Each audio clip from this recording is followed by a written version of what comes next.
প্রিয় ছাত্রছাত্রীগণ, আবারও একটি ভূগোলের নতুন পেজ নিয়ে চলে এসেছি তোমাদের সামনে আলোচনা করার জন্য। পেজ নম্বর হলো 604 পেজ। আর আমার চ্যানেল নতুন হলে চ্যানেলটি অবশ্যই সাবস্ক্রাইব করে নিও। এবিটিএ অন্যান্য পেজে ভিডিও দেখতে হলে এই চ্যানেল প্লেলিস্টে গিয়ে ABTA test paper 2026 class 10 geography প্লেলিস্টটি ওপেন করলে তোমরা কিন্তু অন্যান্য ভূগোলের পেজগুলির প্রশ্ন উত্তরের ভিডিওগুলি দেখতে পারবে। আজকে আলোচনাটি শুরু করছি। প্রথম প্রশ্নটি হলো, একটি বহির্জাত প্রক্রিয়া উদাহরণ হলো গ নদীর কাজ। 2 নম্বর প্রশ্নটি হলো, পাহাড়ের উপর থেকে নিচের দিকে যে বায়ু নেমে আসে তা হলো ক ক্যাটাবেটিক বায়ু। 3 নম্বর প্রশ্নটি হলো, বায়ুর চাপ মাপক যন্ত্রের নাম হলো ঘ ব্যারোমিটার। 4 নম্বর প্রশ্নটি হলো, দুটি নদী অববাহিকার মধ্যবর্তী উচ্চভূমিকে বলে গ জলবিভাজিকা। 5 নম্বর প্রশ্নটি হলো, সূর্য, পৃথিবী ও চাঁদের একই সরলরেখায় অবস্থানকে বলে খ সিজিকি। 6 নম্বর প্রশ্নটি হলো, শীতল ব্যাঙ্গুয়েলাস সমুদ্র স্রোত প্রবাহিত হয় খ আটলান্টিক মহাসাগরে। 7 নম্বর প্রশ্নটি হলো, একটি তেজস্ক্রিয় বর্জ্যের উদাহরণ হলো খ ইউরেনিয়াম। 8 নম্বর প্রশ্নটি হলো, সাতপুরা হলো একটি গস্তূপ পর্বত। 9 নম্বর প্রশ্নটি হলো, গঙ্গা ও যমুনার মিলনস্থল হলো খ এলাহাবাদ। 10 নম্বর প্রশ্নটি হলো, ভারতের অরণ্য গবেষণাগারটি অবস্থিত ক দেরাদুন। 11 নম্বর প্রশ্নটি হলো, নিচের কোন নদীটির উপর ভাক্রানাঙ্গাল প্রকল্প গড়ে উঠেছে ঘ শতদ্র নদী। 12 নম্বর প্রশ্নটি হলো, একটি তন্তুজাতীয় ফসলের উদাহরণ হলো ক চেন্নাই। 14 নম্বর প্রশ্নটি হলো, নিচের কোন বিষয়টি সমোন্নতি রেখার সাহায্যে বোঝা যায় খ ভূপ্রকৃতি।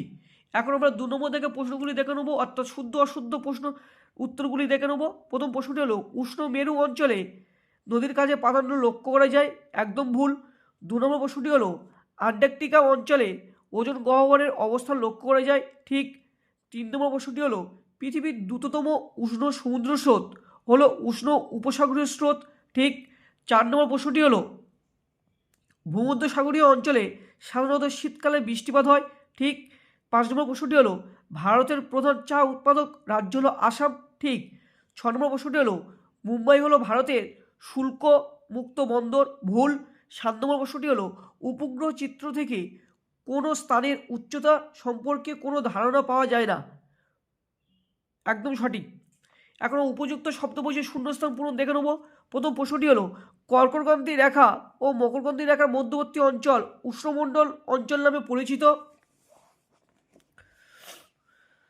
2 নম্বর প্রশ্নটি হলো, পৃথিবীর কেন্দ্রাতিক শক্তির প্রভাবে গৌণ জোয়ারের সৃষ্টি হয়। 3 নম্বর প্রশ্নটি হলো, ব্যবহৃত ইনজেকশন সিরিজ হলো চিকিৎসা সংক্রান্ত বর্জ্যের উদাহরণ। 4 নম্বর প্রশ্নটি হলো, ভারতের উদীয়মান শিল্প হলো পেট্রোরসায়ন শিল্প।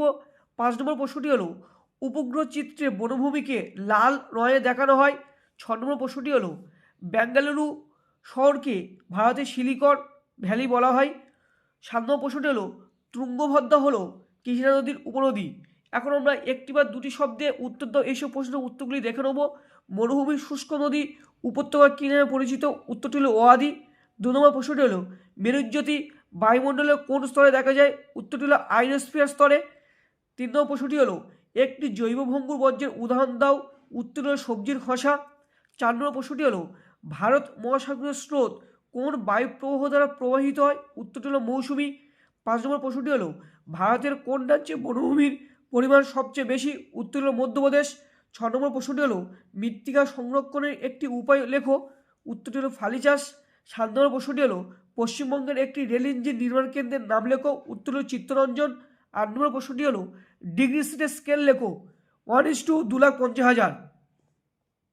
এখন আমরা বাম দিকের সঙ্গে ডান দিকগুলি মিলিয়ে দেখব। কালবৈশাখী, পশ্চিমবঙ্গ, সোনালী চতুর্ভুজ, সড়কপথ, ড্রামলিন, ডিমভর্তি ঝুড়ি অঞ্চল, রোডোডেন্ড্রন, পার্বত্য বনভূমি। এই পেজটি এখান থেকে শেষ করলাম।